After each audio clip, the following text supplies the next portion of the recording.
ಭೀಕರ ಅಪಘಾತ. ರಾಷ್ಟ್ರೀಯ ಹೆದ್ದಾರಿ 66ರ ಬಳಿ ಟೆಂಪೋ ಹಾಗೂ ಬೈಕ್ ನಡುವೆ ಡಿಕ್ಕಿ. ಘಟನೆಯಲ್ಲಿ ಸಾವನ್ನಪ್ಪಿದ ಬೈಕ್ ಸವಾರ. ಹೆಬಳೆಯ ಗಾಂಧಿನಗರದ ನಿವಾಸಿ ಯೋಗೀಶ್ ನಾಗಪ್ಪ ನಾಯ್ಕ್ ಮೃತ ದುರ್ದೈವಿ.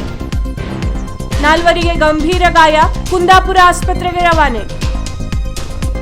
ಭಟ್ಕಳ ಶಹರ ಠಾಣೆಯಲ್ಲಿ ಪ್ರಕರಣ ದಾಖಲು.